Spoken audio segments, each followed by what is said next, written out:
Bonjour et bienvenue sur TV Land, votre télévision locale, pour cette édition du mercredi 20 juillet. Une édition placée sous le signe des festivités avec une inauguration à Saint-Vincent-de-Paul, suivie de 2 nouveaux épisodes des fêtes de Saint-Vincent-de-Tyrosse avec la corrida portugaise et le défilé.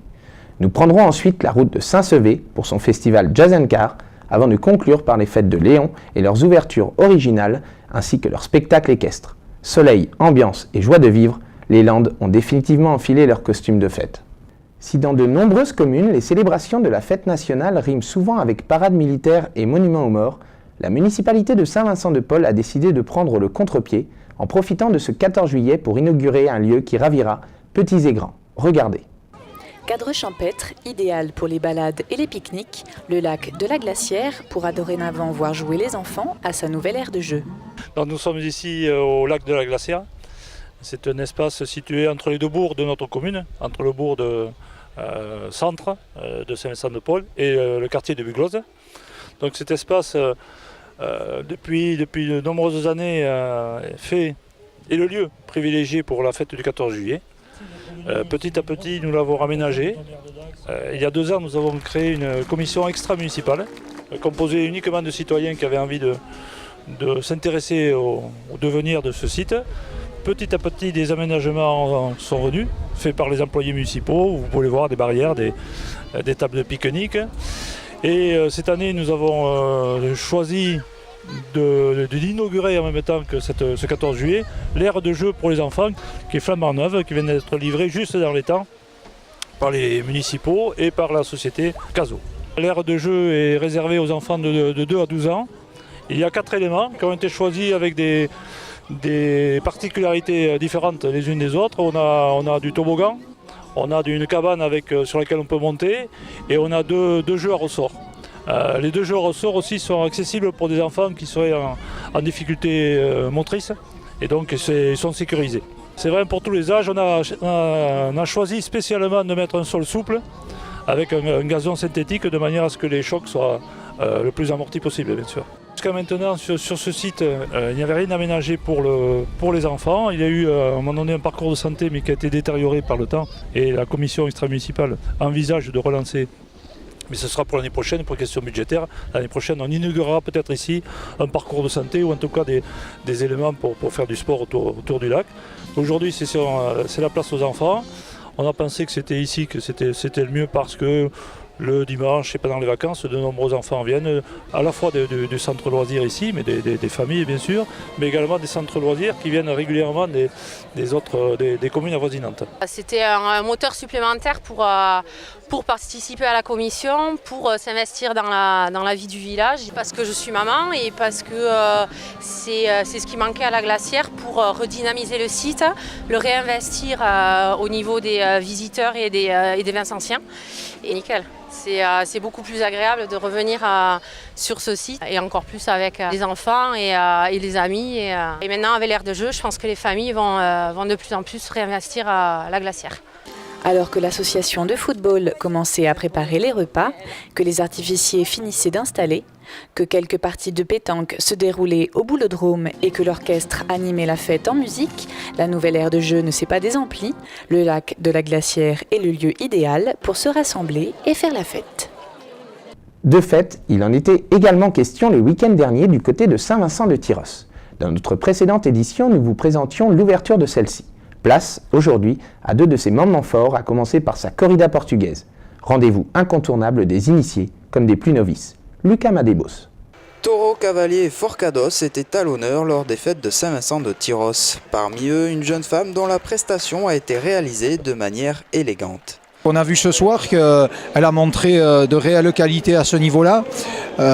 Bien sûr, elle pêche parfois par manque un peu de force, mais malgré tout, elle compense avec une jolie technique. Donc je pense que c'est quelqu'un qui peut s'affirmer dans ce métier-là. Sim, quando se entra em praça, só nos podemos concentrar no cavalo. Quand elle rentre dans l'arène, elle ne pense qu'au taureau et à son cheval. Elle ne regarde pas ce qu'il y a à côté.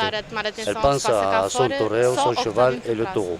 C'est comme si elle voyait sa mort devant elle, mais c'est ce qu'elle aime par-dessus tout, c'est ça qu'elle aime. E é isto que eu faço.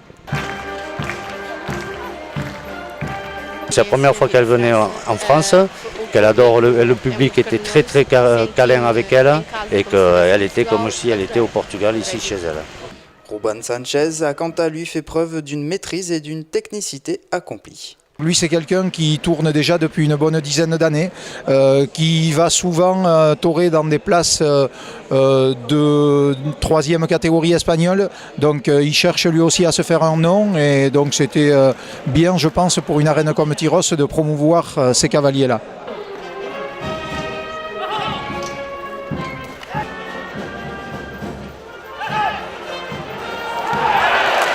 Un face-à-face également pour les Forcados qui ont fait preuve de courage devant un public attentif. Le groupe de Forcados qui venait de Tomar, donc là il a fait preuve encore une fois de tout son courage, parce qu'il faut vraiment un réel courage pour aller affronter comme ça un taureau à main nue.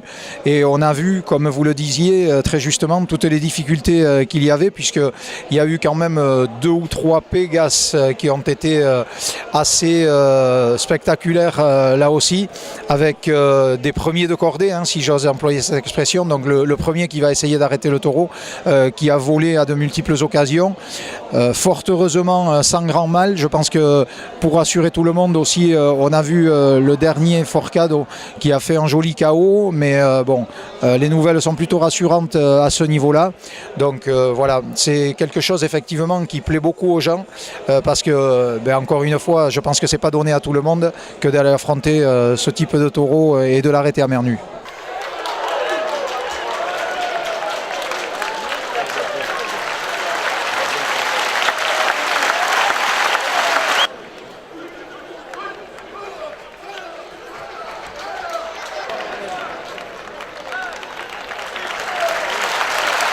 Malgré les incidents survenus, cette corrida portugaise a su délivrer un spectacle palpitant.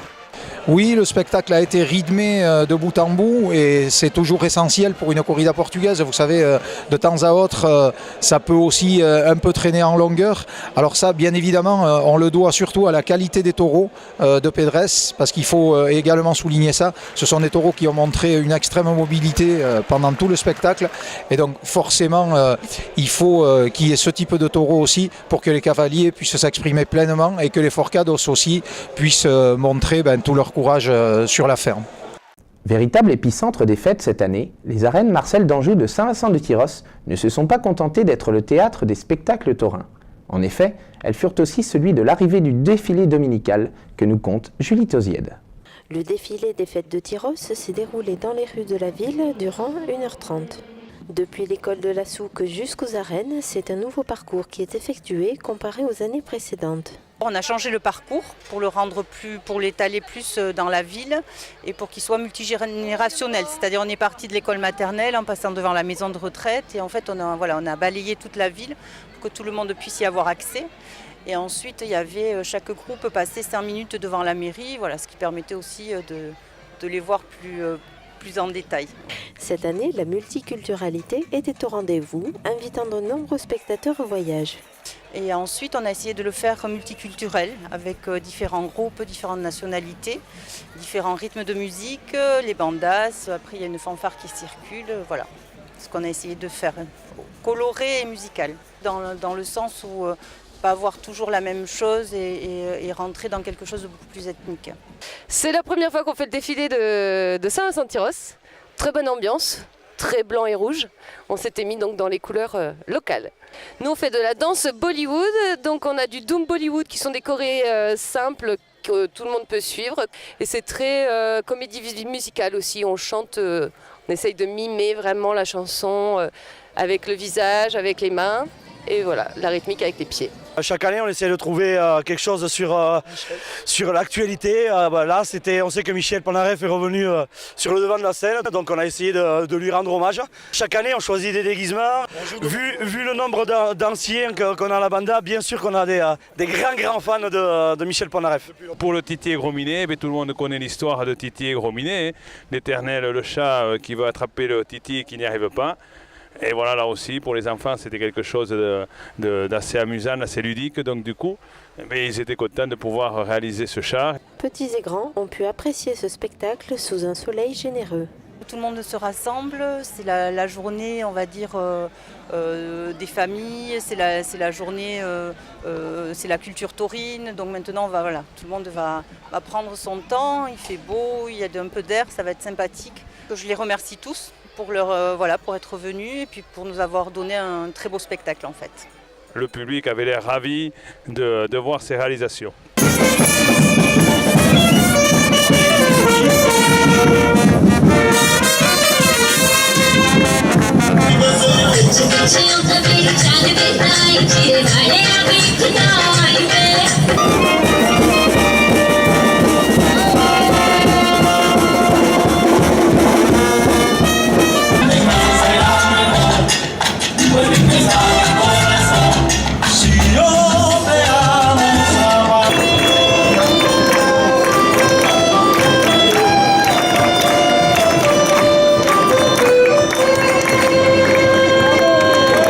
Quittons à présent les festivités tyrosaises que nous refermerons définitivement dans notre édition de vendredi, pour prendre la direction de Saint-Sevé, où régnait dans les rues le doux parfum de la Louisiane du siècle passé.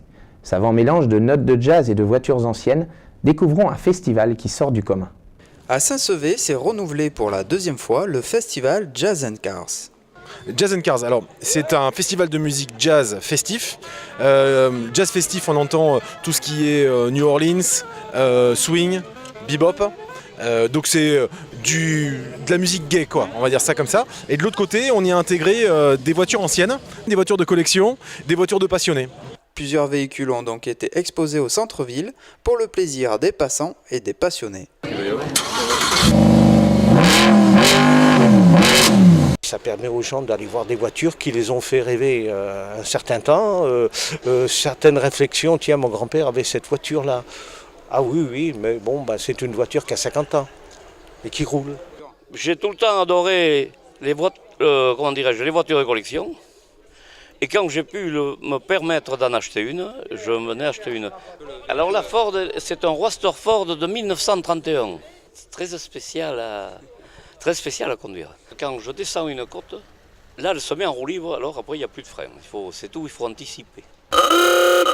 Un rassemblement accompagné par des groupes de musiciens professionnels dont Gérard Siffer et son jazz déambulatoire à la manière Nouvelle-Orléans. Musicalement, il est très intéressant, beaucoup plus que certains jazz qui arrivent après. Et puis surtout, je trouve qu'il est très rythmé, qui permet de donner un peu d'ambiance, de joie de vivre comme ça. Et puis pour nous, c'est une musique très dynamique et qui est très agréable à jouer. Et on est très content de faire l'animation dans les rues de Saint-Sevé pour donner un peu d'ambiance comme ça à Nouvelle-Orléans.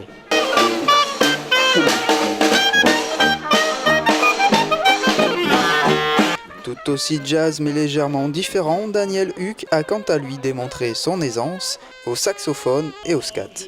Daniel Huck, il est considéré comme le meilleur skateur français, européen. C'est-à-dire qu'un jour, on m'a demandé de jouer un solo de trombone et je sentais qu'il n'allait pas être apprécié. Alors au lieu de jouer du trombone, j'ai fait ce qu'on appelle en jazz du scat. C'est-à-dire que j'ai fait une improvisation vocale. Alors par exemple, on est 14 juillet, je ne suis pas un gars qui chante la Marseillaise tous les matins, pas bon genre, mais je vais vous faire une petite impro sur la Marseillaise.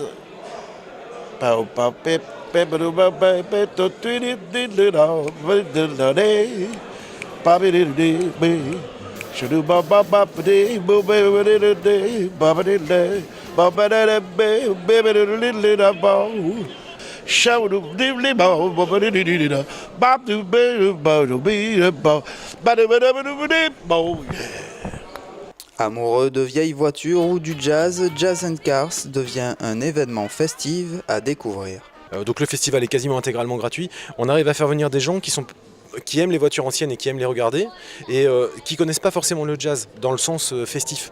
Et en fin de compte, qui sortent de là et qui se disent waouh, putain, on s'est régalé quoi. Et ça aussi, ça fait partie du jazz et ça aussi, ça fait danser. Ça aussi, ça fait du bien quoi. Voilà. Donc oui, le thème festif, le thème de celui qui vient se balader, en fin de compte, va rencontrer et des vieux pistons et des jolis cuivres. Voilà. Après ce bref interlude musical Saint-Séverin, reprenons notre parcours de festailleurs pour nous rendre cette fois-ci à Léon, qui mise sur l'originalité pour faire partie du paysage des fêtes landaises. Laura Villaret. Pour la 3e édition de Festaloon, les fêtes se sont ouvertes avec un flash mob.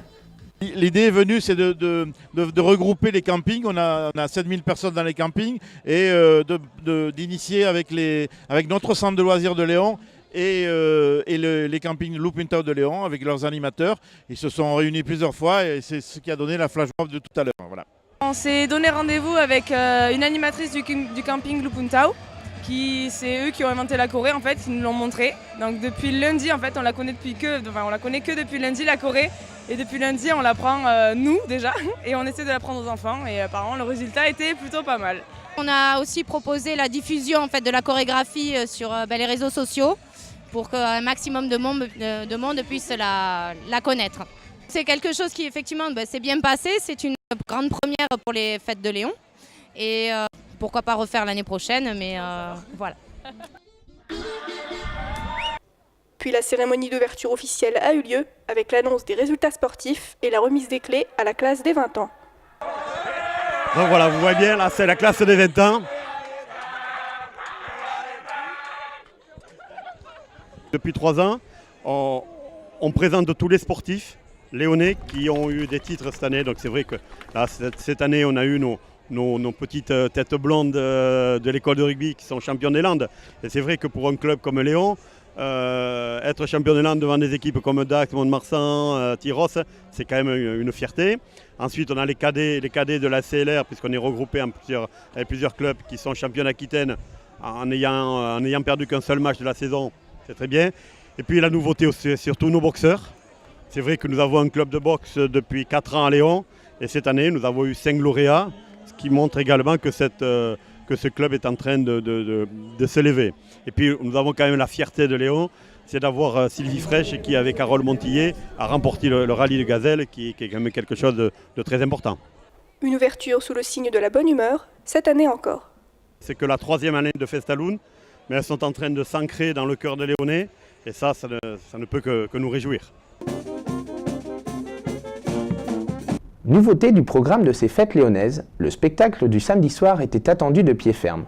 Association de performances équestres et de jeux de rôle, d'amateurs et de professionnels, ce mélange des genres n'a pas déçu.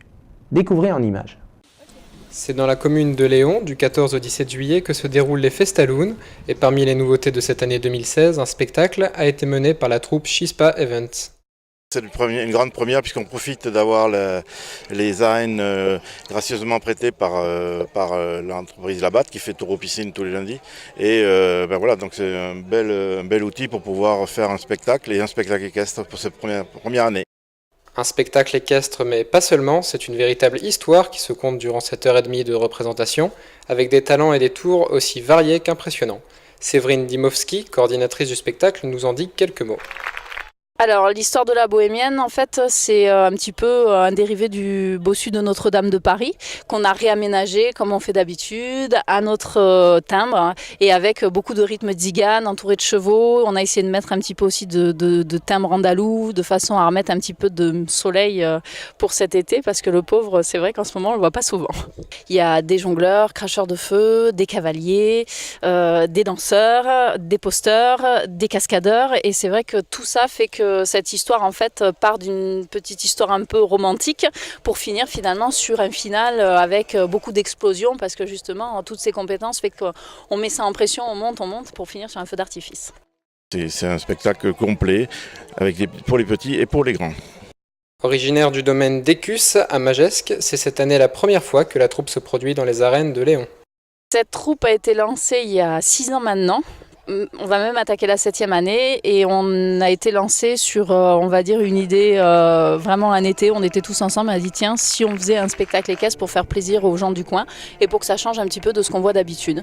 Donc on s'est lancé sur une équipe de 10 artistes. Un matin, comme ça, on a créé un petit spectacle, Contres et légendes écussiennes et on a démarré et à partir de là, on s'y attendait pas, ça a pris ampleur et on a fini dans les arènes. Les filles bossent beaucoup la semaine, elles arrivent donc la semaine, en général, c'est 5 à 6 fois par semaine. Il y a un regroupement sur une semaine, sur un jour, le dimanche en règle générale, où tout le monde arrive à 9h. Tout le monde repart en fait entre 18 et 19h. Et là, on enchaîne tous les tableaux les uns derrière les autres avec le travail du théâtre, avec les musiques et coordonner aussi les techniciens.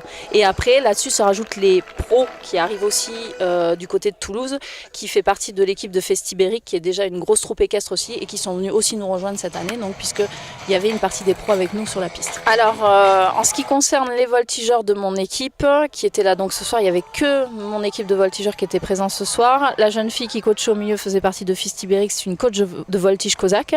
Ça fait maintenant, aujourd'hui, par le niveau qu'ils ont, 2 ans qu'ils travaillent vraiment régulièrement, tous les jours, qu'ils viennent travailler les chevaux et qui partent en stage avec moi régulièrement sur Montauban aussi. Un public réceptif, participatif à cette troupe qui propose d'autres spectacles dans la région. Voilà, cette édition est à présent terminée. Merci de nous avoir suivis. Rendez-vous maintenant le vendredi 22 juillet pour votre journal sur TV Land, votre télévision locale.